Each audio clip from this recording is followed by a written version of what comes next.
Ayo, what's up everyone? Welcome back to another episode of Low High Trips, and today we have a very special guest with us. Technically, approximately 2.5 years in the making. You know, this collab has been a long time coming, 100% highly anticipated. Without further ado, welcome to the podcast, East Clicks saying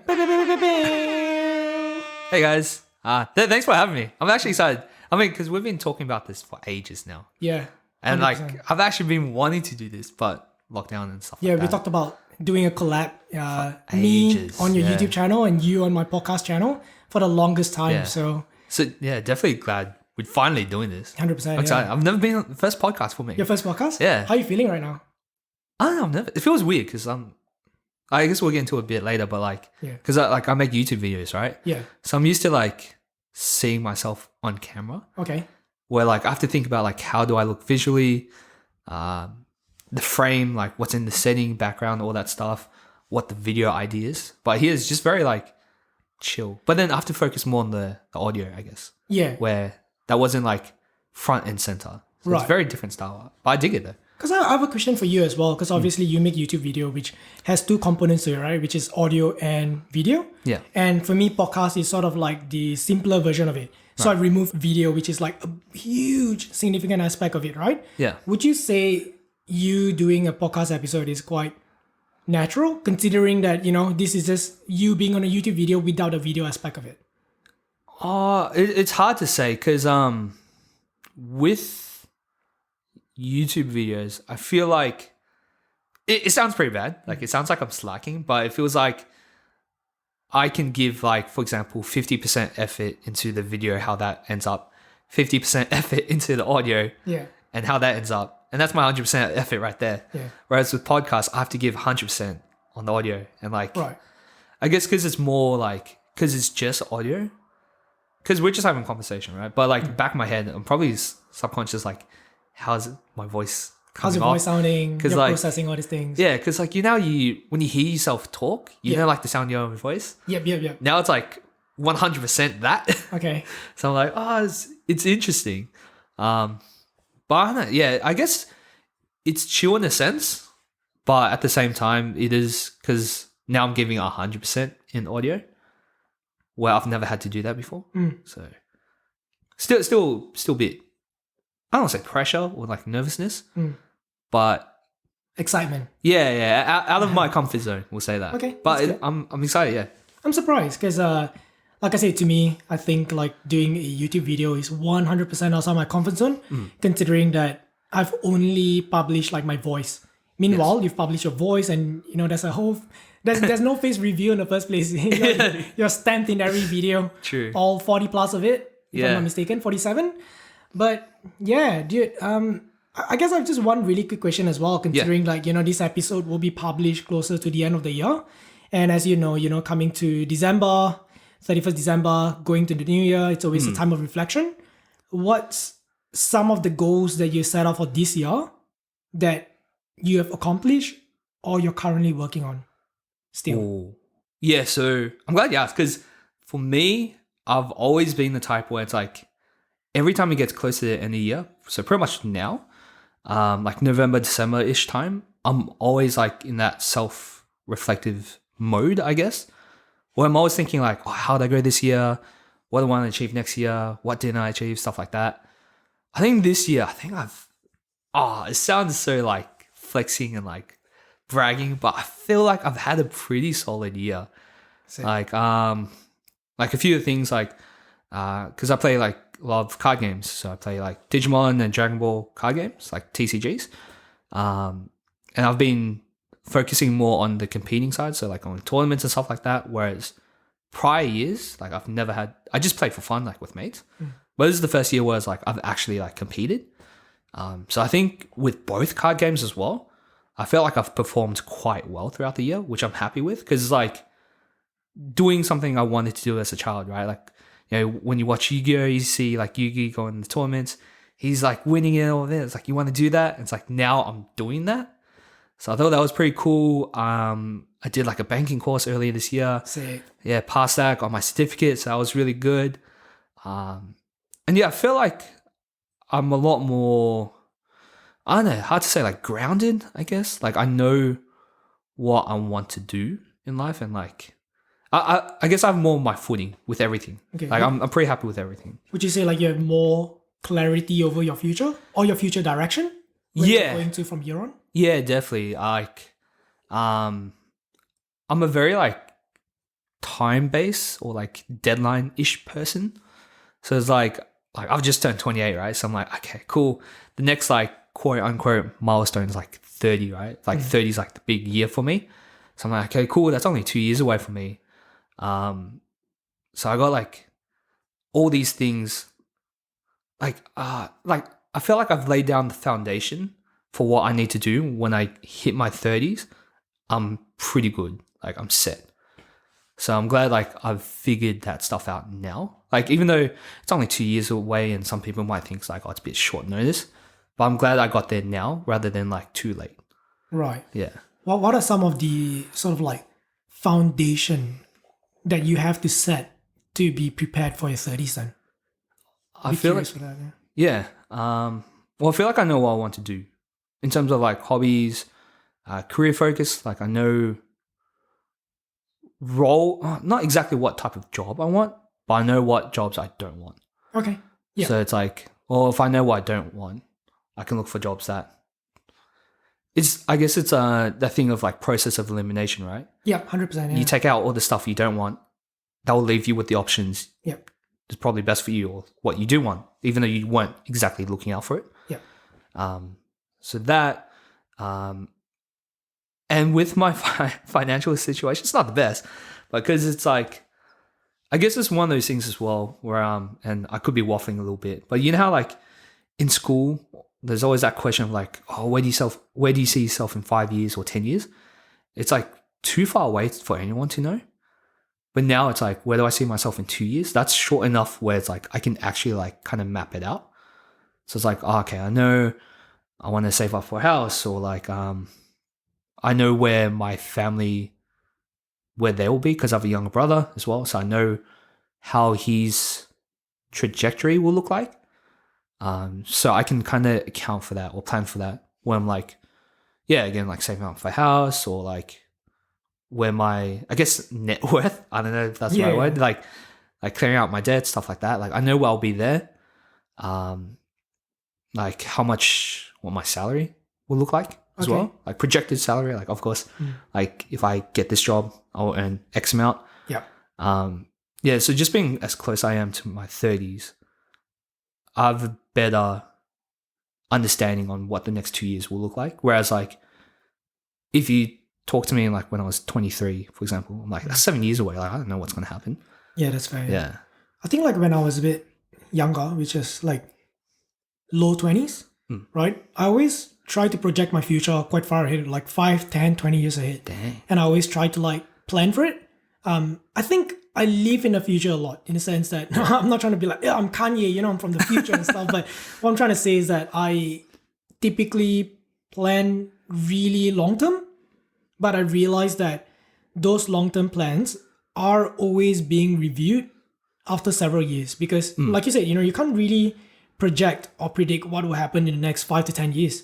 Like I can plan, my next 5 to 10 years right now, but sometimes I might not even be in the same country. Yeah. For example, I'm in Melbourne right now. Like if you ask me 5, 10 years ago, no idea. Absolutely no clue. I wouldn't have any pathway that I'll be going to Australia at all. But right now, who knows? Yeah. And how long have you been here again? I've been here for like half a decade. I know, it's crazy. It's a big part of my adulthood, I'd say. Yeah. Yeah. I feel like Melbourne's where I really discover my personal identity. Because, away from your home country, away from your family. So it really does feel like, you just get to know yourself better. Get to understand what you want, what you don't want in life. Yeah. I guess it's a very, that kind of journey. Yeah. Self-discovery journey. Sounds so hippie, but it is. Yeah. Yeah. Well, see, that's the thing as well. It's like, as you mentioned, like if someone asks you where you would be back in high school, you wouldn't expect to be here now. Yeah, right? definitely not. Yeah. So, just wheeling back, it's like, because 30 for me is like my deadline. I have a better understanding. It's a lot easier to see rather than like in high school. If you ask me where I'm at when I'm 30, I have no clue. It sounds like you really have a lot of what do you call it, structured pathway to your 30s. Yes. Based on what you're saying, it sounds like you have a full ass plan for it. Would you say so? Yeah, I definitely have a better idea on what I want and what my like. If I had to guess what my trajectory will look like, Yeah. I can see it more clearly. Yeah, there's more clarity. based on how to I'm it. going. Yeah. Yeah, true. Yeah. There's more data right now and everything. Yeah. Okay. I mean, look, if you don't mind me, I'm just going to backtrack a little bit as well as we were talking about 2022 goals. Yes. And you mentioned with your TCG, you've been performing quite solid as well. Yeah. So I think that's very interesting because, I don't know, I was previously quite involved in trading card games, specifically Pokemon.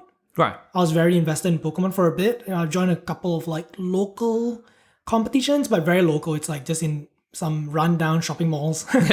But just curious, like what has the sort of like, I know you do join tournaments here and there, right? Tourneys here and there. And not sure if you're comfortable with me sharing this, but I know you'll be traveling to a different state in the upcoming month to compete. And what's one of the biggest lessons would you say that you have learned from, picking these TCGs up?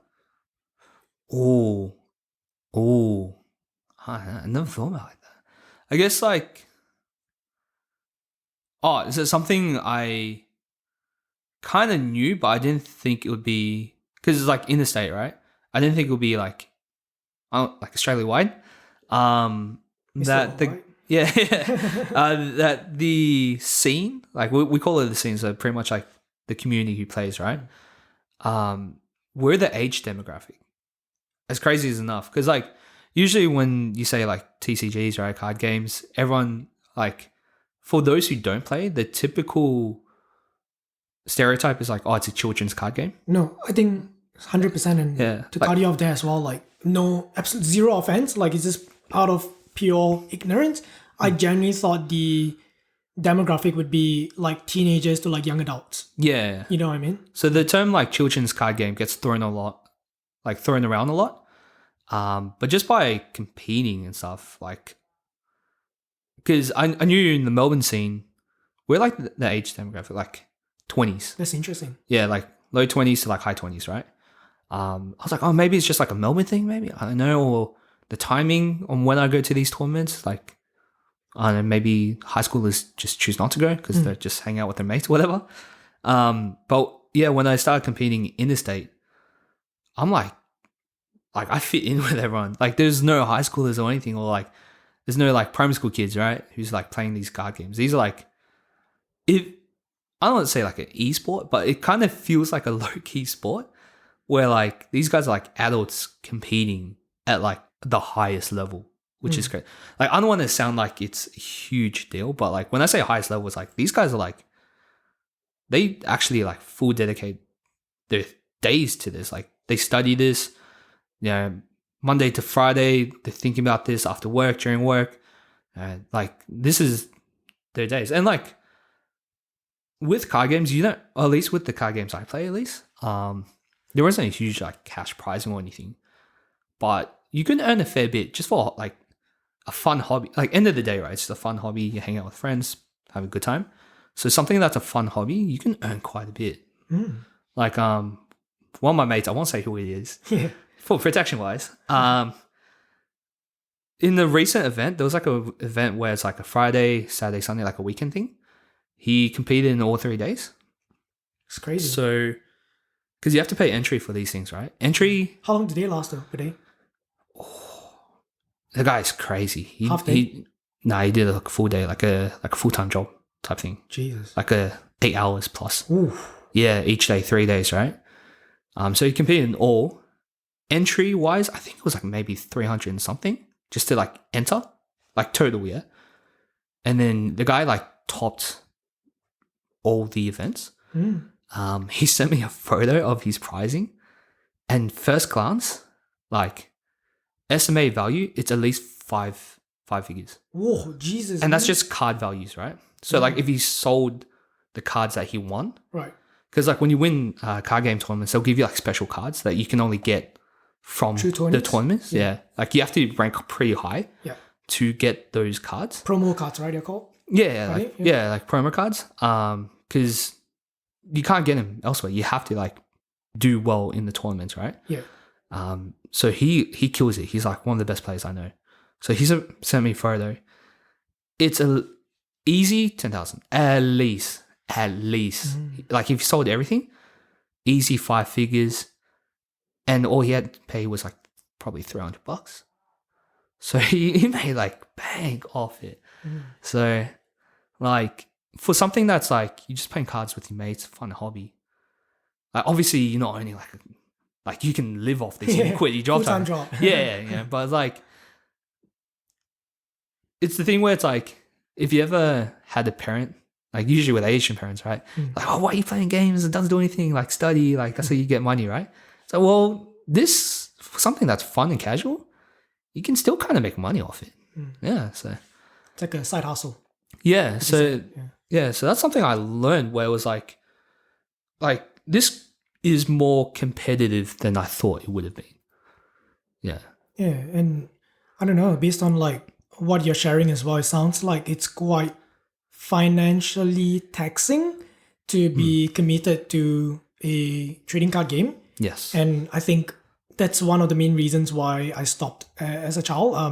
And it makes sense as well now you mentioned the demographic because you do need money to be competitive. Yes. Like you can't be like a 15-year-old child and you're just like the best in the world and who's going to sponsor you, you know what I mean? Yeah. But all right, curious, all right, very curious. So you did earlier mention about you have these sort of like goals when you are 30 years old, right? Yes. And obviously with TCGs being quite financially demanding, how do you see these two sort of like aspects of your life playing out? Like especially when they cross paths. Well, so I hate saying this line because it's very cliche, but it's interesting that you ask. Putting you on the spot there. Yeah, because so the reason why this year for me, goal-wise, is like competing a lot. Because at the start of the year, I was like, this is probably my final year just playing card games. I'll probably quit at the end of the year. Because I'm like, yo, by end of the year, like end of this year, 2022, right? I'm 2 years away from being 30. I'm nowhere close to like being able to buy my own house type thing. Because in my head, I have just that thing where it's like 30, you should be able to buy a house. Or like, not that you should buy a house, but you should be in a position where if you want to, you can. And I'm nowhere near close. Whereas like I spent like the past 20 years playing card games. Yeah. So I'm like, damn. It's hard to say. But I feel like in everyone's point in life, you know, when you hit that stage where it's like, yo, I should be like a quote unquote adult. Like I should focus on like the adult side first. Of course, you can always reel back to like the fun stuff, the hobby side, right? But I think I was too focused on like the fun stuff. Where it's like now I should like buckle down and like focus on like the serious financial stuff. So that's why I was like, damn, I'm like 2 years away. That's not much time to save up for because housing here is like expensive. It's crazy, eh? Property.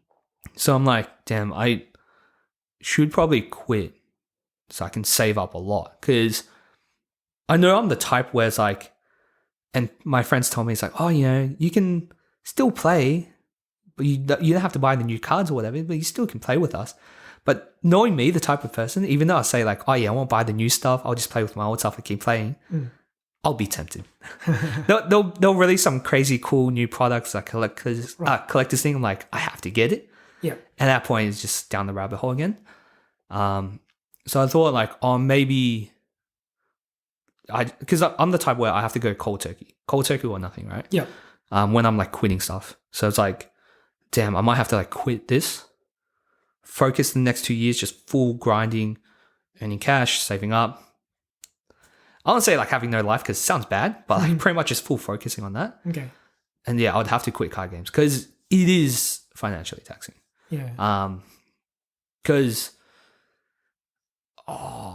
as bad as it sounds, like it doesn't really go anywhere, right? I mean, of course, you can compete, earn a bit back, stuff like that. But like, if you're not winning, it is financially taxing. You don't make enough back, right, to supplement. Yeah, it's just like a, I don't know, quote unquote hobby. Like, Yeah. yeah. Like, I don't want to say it's like you're throwing away money, but it's like, don't expect that money to come back. Yeah. Yeah. I mean, in the end of the day, I think like a lot of things are throwing away money. Yeah. Like, I don't know. An example would be like me doing my podcast. It's like I'm technically throwing away money Yeah. with buying like the equipments, the mics, the boom stand, whatever, boom arm. Yeah. But curious, like with all these sort of like financial goals that you have in mind, obviously like YouTube can be quite Yes. money demanding once again, financially demanding, financially taxing. Yeah. Do you see this affecting your YouTube quote unquote career? Hey, yeah, well, that's the thing as well, because I thought about it. Definitely card games cost a lot more than YouTube. At least for me, because I do at most once a month videos. And sometimes they could be free. Sometimes they could cost like maybe 100, less than 100, double digits. But so how I think about it is like I'm doing 12 videos a year where not all the time it costs a lot of money. So I'm like, yeah, I can like afford that. Yeah. Like if I had to guess, reasonable expenses. yeah, like if I had to like throw a guesstimate, right? I'd say at most I'd spend like low 4 digits, maybe high 3, like at most in a year, right? Whereas with card games, it's easy 4 digits, like easy 4. Like I'd say like mid 4 if I had to guess.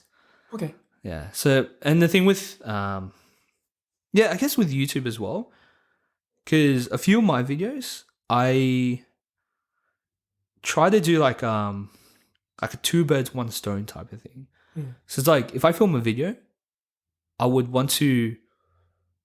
I might be filming with a mate, like for example with us, right? Like in my video, if you guys see, it's me making a video, but also me just hanging out with you.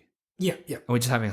So it's like a two things that are happening at once. Like it's not just like I'm making a video, video's done, I'm not hanging with you. I'm going home. Yeah. So it's like I'm hanging out with you, and then the video is just extra. Yeah. It's like an activity we do. Yeah, yeah. It's just like eating together. Like, yeah, exactly. You call meet out for dinner. Yeah. Same thing, right? Like it's just like you're sharing an experience together, and that's why it's memorable. Yeah. So it's like, you go to a friend's house and it's like, oh, let's just watch a movie at your place, or we'll just play like FIFA or like PlayStation at your place. It's like, well, I'm going to your place and we'll just make a video, like a side thing, right? So I guess that's a little bit of like copium for me, where it's like copium. Yeah, where it's like I can justify doing the videos, whereas with card games, it's like, sure, I'm playing with mates, but then I guess it's not as cost efficient. I'd say, yeah, it is a bit tough. But I think it's also a bit of a therapy thing here. But like, at least for me, because I am going into my 30s, I don't want to be that guy where it's like you're in your 30s playing card games with like early 20-year-olds type thing.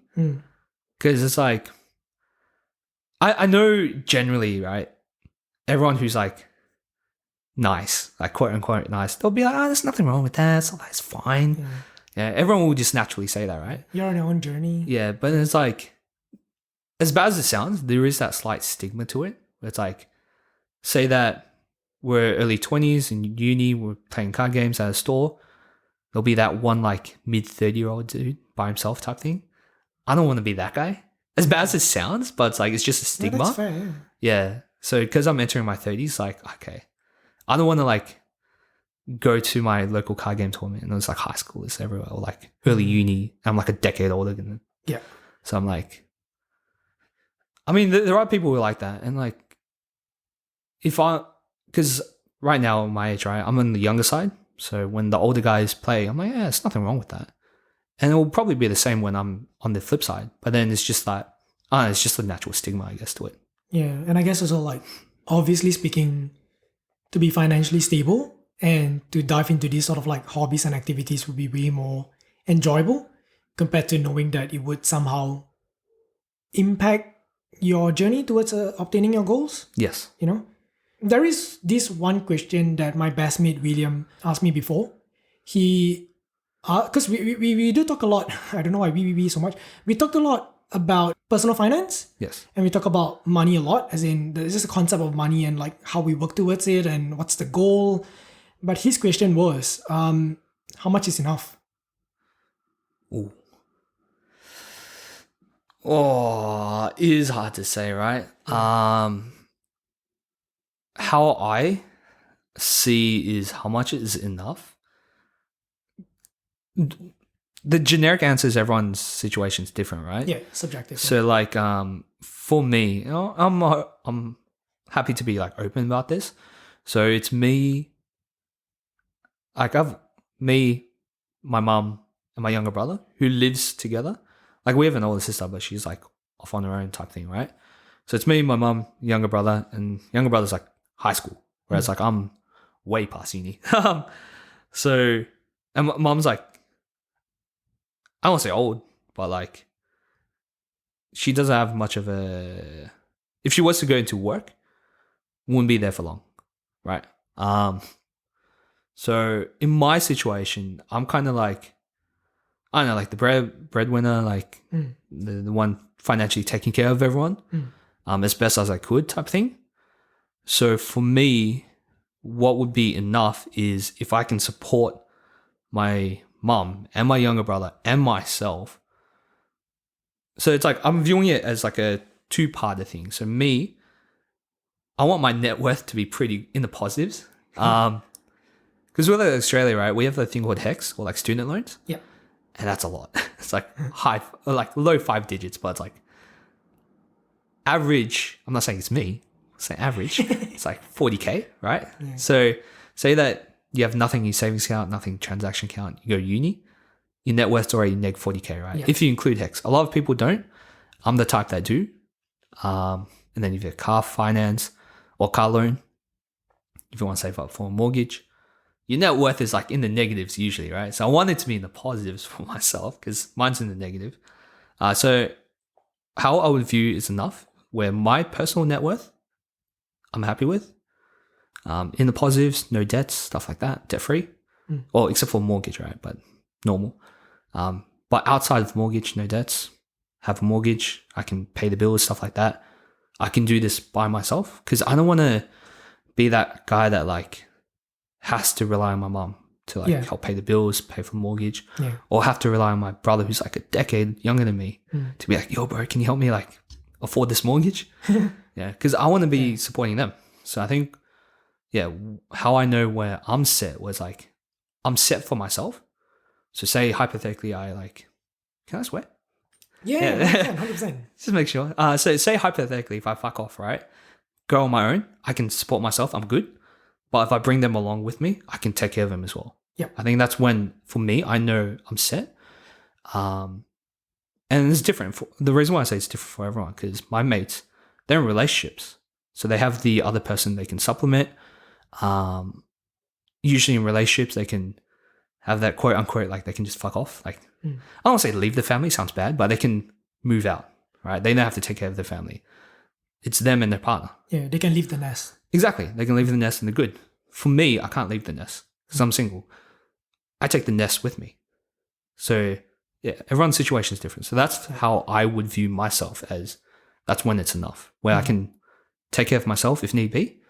But if I bring them along, I can bring them along. Yep. Yeah. Okay. It's a very well thought out answer. Really appreciate you breaking it down and being so transparent. You know, genuinely do. I don't know. I feel like upon you breaking it down, I've been reflecting a bit as well. I feel like, it's very subjective, very situational. It's different between what's enough for yourself and what's enough for you taking care of your family. Yeah. Yeah. Just feel like my money is a very interesting topic. I genuinely enjoy talking about it. I think it's something that we do talked a lot as well with one another, considering that we both work for a bank. Yes. You're still currently working for a bank, and we'll keep it anonymous. Anyway, speaking of personal finance, right? Like, do you have a structure to your personal finance? Not asking you to disclose your bank statement, but Yeah. So what I do, obviously I'm saying numbers, but I'll tell you what I do though. You can use percentage, not numbers. Yeah, so this is general speaking as well. So I have like 3 accounts. So one is like a normal spending account. Yeah, buy food, whatever, go out, stuff like that. Transaction Grocery, account. yeah, just a regular transaction account. I have a secondary transaction account where I'd keep a buffer. So like I have an X amount that's always in there where, say my first transaction account, I don't have, say if I get a flat tire, right? Yeah. And I need to buy a new tire and there's not enough in my everyday account to cover it. The buffer account, that's when I use it to cover it. And then the third account I have is a savings account where it's like, you earn interest on that, you chuck everything in there, you don't touch it. So that's how I break it down. I have 3 accounts. So like normal account, emergency account, and savings account, all different institutions. Just because like, I feel like if you have it in different institutions, you're less likely to kind of mix all 3 accounts together. What I mean by mix is like, say I round out of money in my transaction account. If my savings account is in the same institution, it's a lot easier just to transfer money, right? And that at that point, your savings account don't mean anything. It's a secondary transaction at that point, right? Whereas if you have in a different institute, because sometimes there's like a 1 to 2 day business buffer, right, for it to transfer. So it's like it's that extra barrier of like, don't touch this type thing, right? So that's why I have like 3 accounts. That's how I structure it. Obviously, like I always keep a buffer.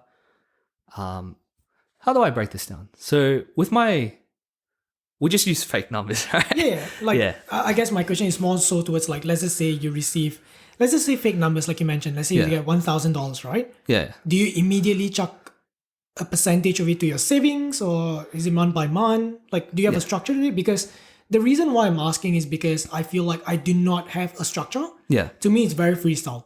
Like, I feel like the way I control my spending is quite conscious, where I typically sort of like analyze and like try to reflect upon what I'll be spending on quite a few times until it's like perfectly justified, and then I'll spend. Yeah. So that way it's sort of like, I can't tell if it's like top bottom or bottoms up approach, but basically it's sort of like a different type of approach rather than like, oh, I got my salary, I'm gonna chuck a chunk into my savings and go the other way around. Yes. But mine is towards like, oh, I'm not spending that much anyway. I know I'm very conscious. I'm quite of a tight ass ever since I was young. But yeah, just wondering how you go about it. Yeah. So we'll say fake numbers, right? So say we'll call it like emergency fund. So like the backup transaction. We'll say I always have $1,000 in it, just in case. It's guaranteed no matter what. It doesn't go higher, it doesn't go lower. If it goes lower, I make sure I top that up first. That way it goes back to the base 1,000, right? So we'll call that account number 2. So account number 1 is just the everyday spending account. That's where my pay goes in. If my emergency fund is fine, transaction account, I just live my next 2 weeks. Say if you get paid fortnightly, you just live your next 2 weeks as per normal. Obviously, more times than not, you're not going to spend the whole paycheck, right? If you are, I mean, you're having a good fortnight. But in theory, you shouldn't, right? So how I do it, because I'm not a fan of budgeting, because it just does my head in. Like, I'm not the type to budget. So how I do is, assuming I have that $1,000 in my second account, pay comes in the first account, live my 2 weeks as per normal. Obviously, I'm not going to spend the whole thing. At the end of the 2 weeks, so we'll say day 13. So day 14 is like the next pay, right? So day 13, I know I'm done. Tomorrow's my next pay. Whatever I didn't spend, like whatever's left over, I chuck that all in my savings account. So account number 3, the one that I don't touch. Money goes in there. It's locked in there forever. Interest counts on that, right? That way, it's like a lot of like financial advice people, they'll be like, oh, day 1 when you get paid, you transfer into the savings account and then you spend whatever's left over. For me, I hate just potential. I can't budget. I can't do it. So for me, I live my life normally. Whatever's left over, then I check the whole thing. That way every time, the day before I get paid, my number 1 transaction count, it's always going to hit 0 in the night. That way it refreshes every time and the cycle continues. So whatever's left over, chuck into account number 3. If shit hits the fan, if I don't know, there's like a birthday party or something, you have to buy a gift. Oh, as bad as it sounds, if you have to spend extra, right? Like your fridge breaks down, microwave breaks down.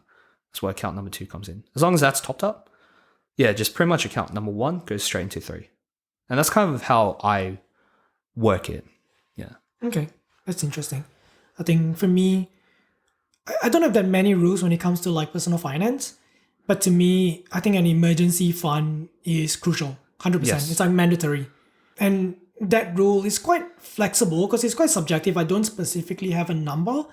But to me, a safe amount would be, say you get fired tomorrow, Yes. right? And you can leave 6 months on your emergency funds.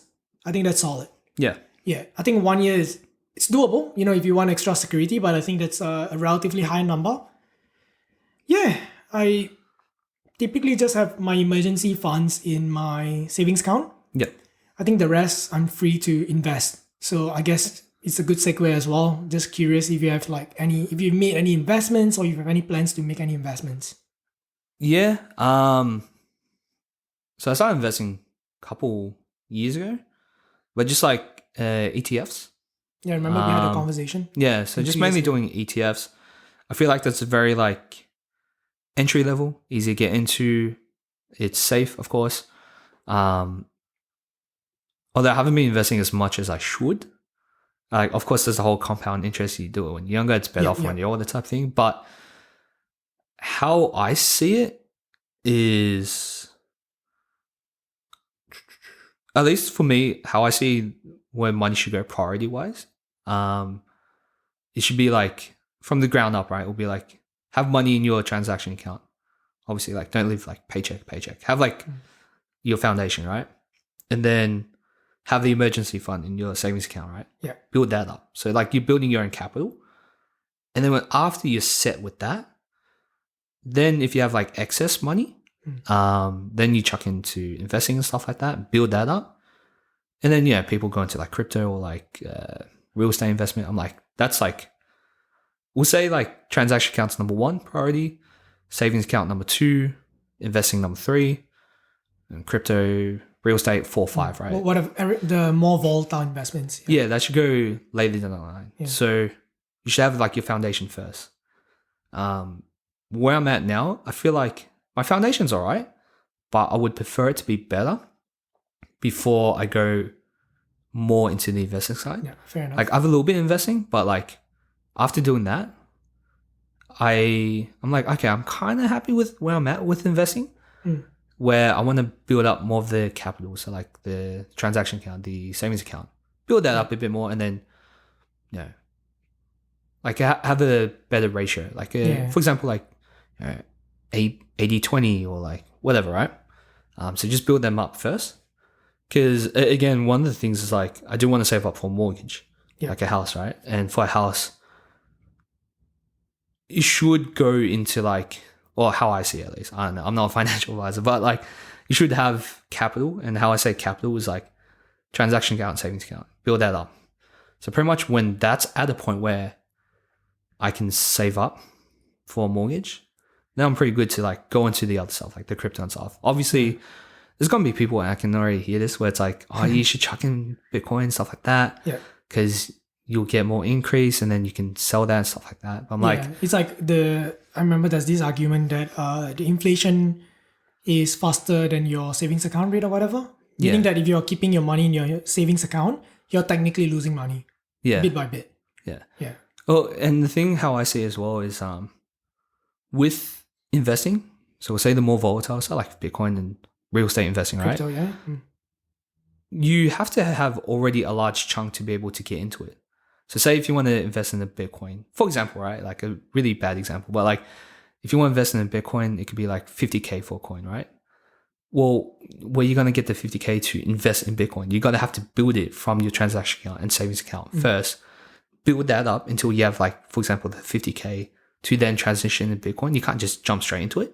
But the thing is that, okay, just one thing just to call you out there. I wouldn't say call you out, but just like stop you there. But like the thing with crypto is, look, I'm not advocating for crypto, but I just want to fact check that you can buy parts of crypto, meaning that you don't have to buy the whole coin. Let's just say you have $100, you can definitely invest just like $100 into crypto or whatever.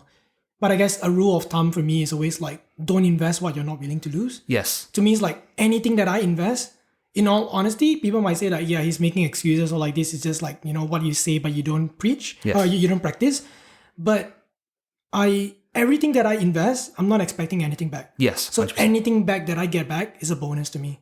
Yeah. I feel like that's a very healthy mindset to go into, because when I first started investing, when we first started working at the bank, I was obsessed. Yeah. It was like a compulsive behavior where I was just checking the stock market every second. Yeah. Crypto every second. And I think that was really bad for my mental health, because nothing's changing much. I mean, even if things are changing, I'm not cashing out anyway. Yeah. Because for me, when I invest, it's long-term investments. It's like minimum 10 to 20, 30 years. So whatever I chuck in right now, I'm going to check like 30 years later. Yeah. When I'm closer to retirement. Yeah, I think, you banged it, like you got it straight on. Like pretty much, you worded it better how I said it, where it's like the reason why I say I want to focus on like capital is like transaction account, savings account first, and then get into the investment like stocks, retail, real estate, yeah. and Bitcoin. Because like as you mentioned, like with the investing side of things, that's kind of like throwaway money, right? Like you should be willing to lose it. So that's why I'm like, build up the transaction account, savings account first, because you, at least if you lose the crypto, you still have that to fall back on. So where I'm at with life is like, I want to build that up first. And then that way, when I've like fuck off money, right, I can like I don't want to say throw it away, but like pretty much if I lose it, I'm not too fast because I still have a nest. Yeah. So I think that, the way you worded it was like strong. Yeah. Okay. I guess I'm just a little bit mindful of time as well. So I'd like to, quickly segue to our final topic. And, considering that you are a YouTuber / content creator, there is no podcast episode without us talking about it. So I guess one very simple question is, what got you into YouTube? Hang out with my mates. It's like, I don't want to make it sound cheesy or anything, but like, it's one of those things where like when you hang out with your mates all the time, sometimes crazy stuff could happen, right? And then when crazy stuff happens, you're always like, oh man, I wish I got that on camera. I wish someone was recording, stuff like that. And it got to a point where it's like, why don't I just record? And if something crazy happens, we can be like, no way. That was like, remember when that happened? And it was during the time where my mates and I will go into like Gold Coast. So like Movie World, Sea World, Went Wild, all the theme parks, Dream World. I'm like, damn, it's actually like pretty cool. Like we don't do this all the time. I would view it as like a crazy trip, like a fun trip, like a not everyday thing, right? Might as well film it, capture the crazy moments. And then that way, like when we look back, we're like, oh man, remember how sick that trip was? So I just, started doing that.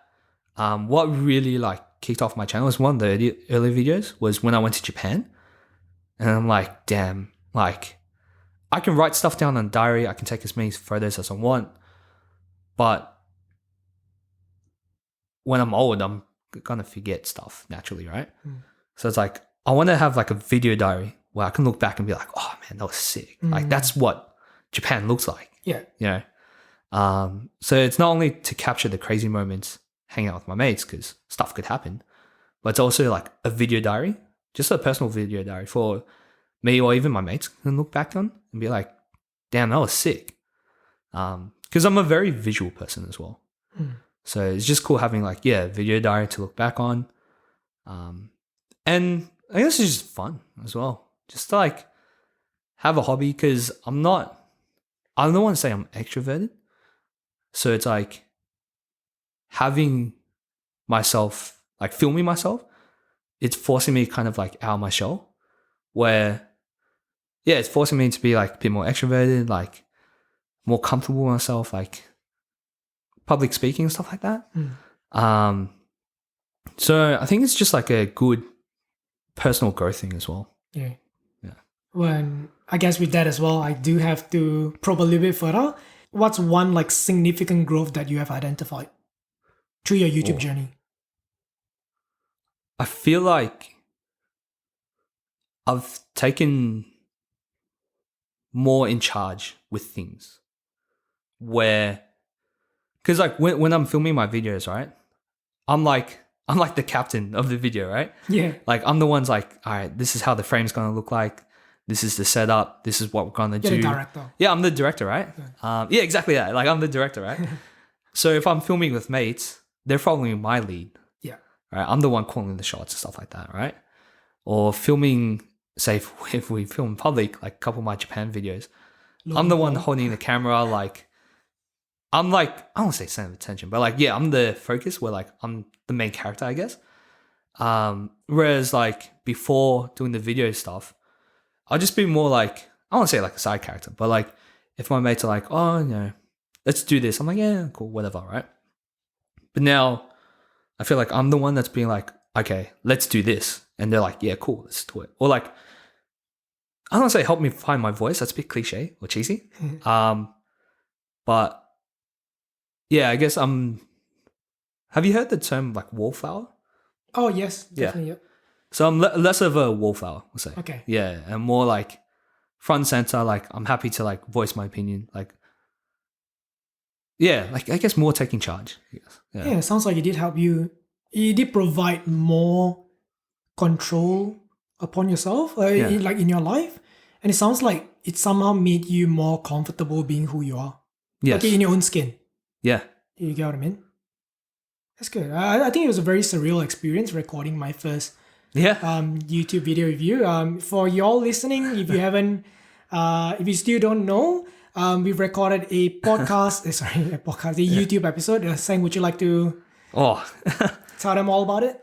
it was a fun video. It was a first for me as well. We just walked around, got a lot of milk teas from different places, like Gongcha, Cha Time, a couple others that you could see in the video. Yep.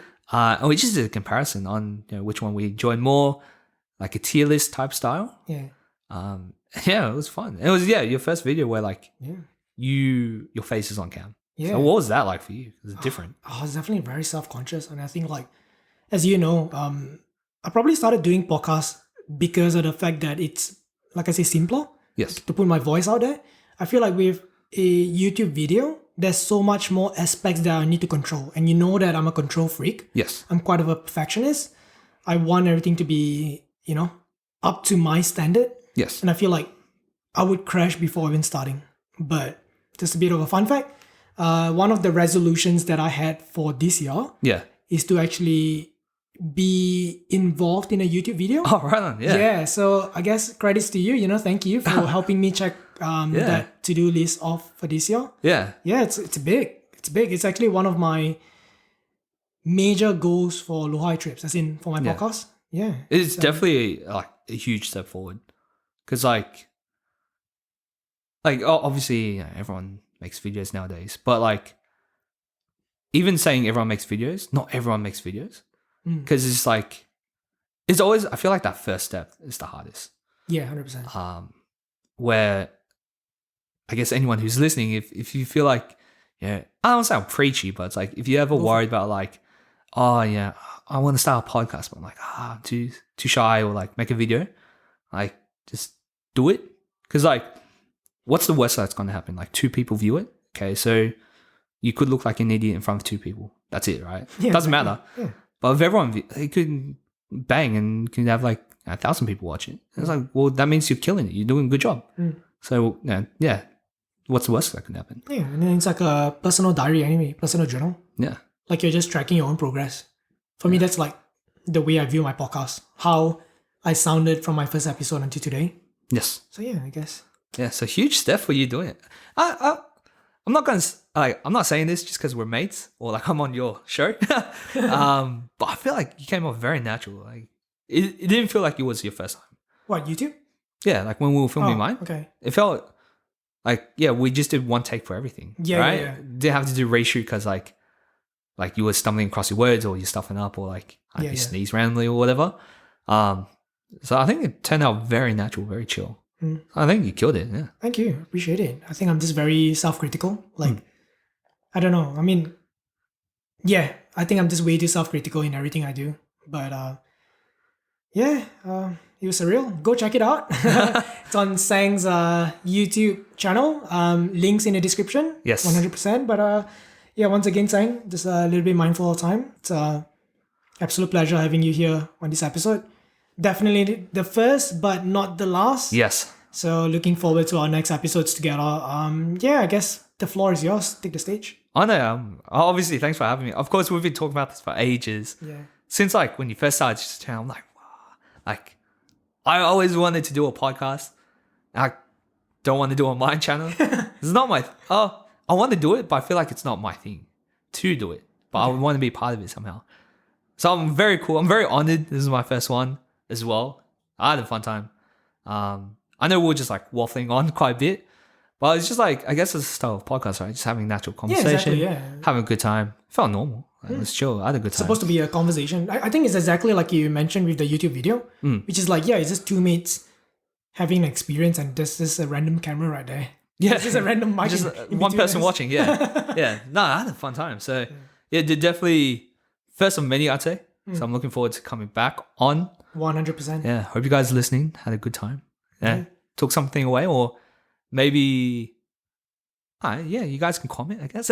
Plug your YouTube account. Yeah. So my YouTube is EaseClicks. So EASE space CLICKS. Just check the link in the description. Yeah. So the thing is, it's EaseClicks. A lot of people call it Easy Clicks.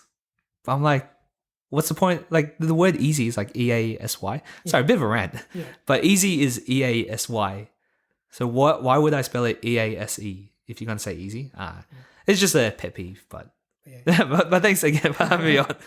Wait. One final question. Yes. Curious. Why EaseClicks? Actually, yeah.